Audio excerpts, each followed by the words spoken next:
Catus Maximus here, this time with a review of an older Craftsman USA.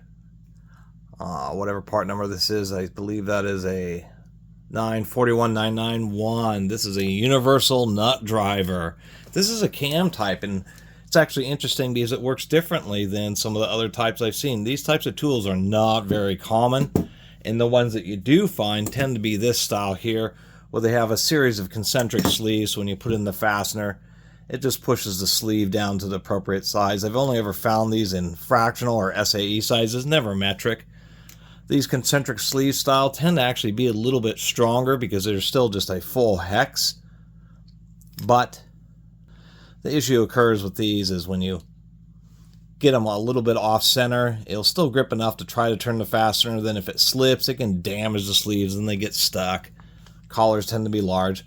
All these drivers tend to have like little spinner handles and spinny parts, so you can kind of hold them onto the fastener and turn the screwdriver handle. This is just a really bulky version of a concentric sleeve. It also goes up to 1/2 inch, where this is just 7/16. Going through a short history of these.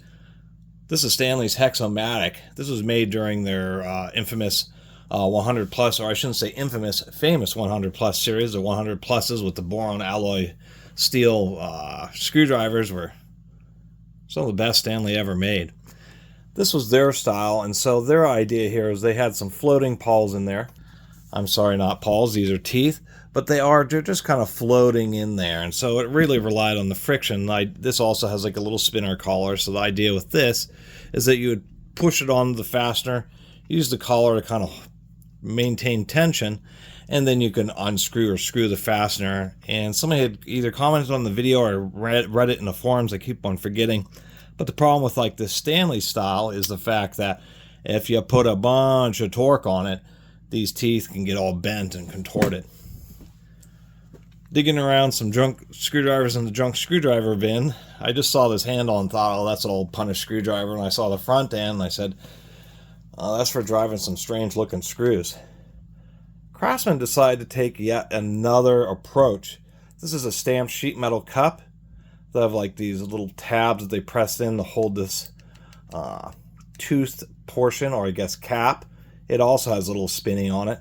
But the difference with this one is, just like the Stanley, if you push in, the teeth grip downwards, but it's also cammed. So if you twist it one way or the other, it also causes the teeth to grip. So it's like a cam style. So I thought, well, this is going to be much better because you can push it down onto the fastener, and then when you rotate it, it ensures that you get a real tight grip. And indeed, that part of it works.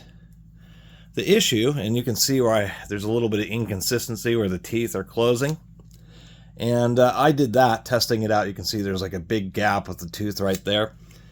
Since this is stamped sheet metal, if we take a look, you can just see those dividers are just little tabs that have been bent over.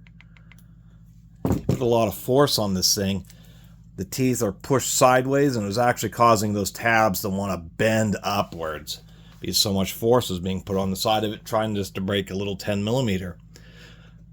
That's what was kind of neat about both this Stanley and this newer Craftsman, is that they work on any fastener that will fit within their jaws. Really, they'll work on square, triangular, 5-sided, as well as, of course, 6, 8, 12.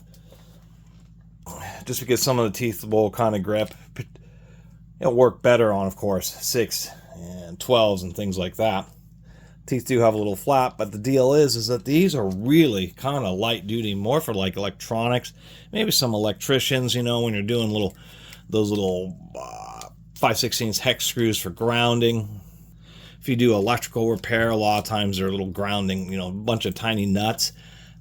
And that's essentially what this is geared towards. It is not geared towards being able to break fasteners. Even 10mm fasteners, you'll end up ruining this. But I still thought it was just such an interesting design. It has kind of jaws, kind of like the sandworm in Doom. And thought, it's actually a pretty decent design, but this whole cup, it really needed to be a heavier duty piece of machined or forged steel to really hold up. So kind of unfortunate, but I like the idea of this one, where it just tends to grip just a little bit tighter and a little bit more consistently, being this cam style. and of course being a nut driver that has the most interesting front end I've ever seen. So that's really the nature of this one, which I think is once again the coolest universal nut driver I've ever seen for as far as the mechanics, how smooth it runs, and the fact that they did attempt to address some of the issues, which is the bulkiness around the heads of these styles, by actually having the teeth exposed, because when you are using it or crunching it down, they actually narrow down, get the space they use gets smaller, and this little step here many times would allow you to grip something where otherwise it would start to interfere, because of course that's the Achilles heels, of these diameters always have to be as big as the largest fastener they work with. So if you're working with something small like a little 1/4 inch or 6mm fastener, you end up having a real bulky head and they just don't end up fitting. So that's the nature of this one. It's really just a kind of a neat design. It kind of has an easier ratcheting action because you can just do this, just push, turn, and then just release, push and turn, and just the teeth gripping and then releasing, gripping and releasing gives you a ratcheting action, which is something that like the Stanley kind of does, but not very well, and these other ones of course don't do at all. But I thought just another unique mechanical design for a universal nut driver. Just a shame it's not particularly high torque. So anyway, you can always support the channel by doing a super thanks donation, one of those comments donations, and I'll continue to try to hunt down more of these universal nut drivers. I seem to find maybe one a year. I mean, these things are just don't show up. They just are probably quite expensive compared to a regular nut driver, and they're kind of a little bit more novelty, and so companies keep on trying their hand at them, but it's difficult to make one of these drivers be heavy duty, practical, reliable, and useful all at the same time. But nonetheless, this Craftsman is certainly the most unique one, and just wanted to share it with y'all.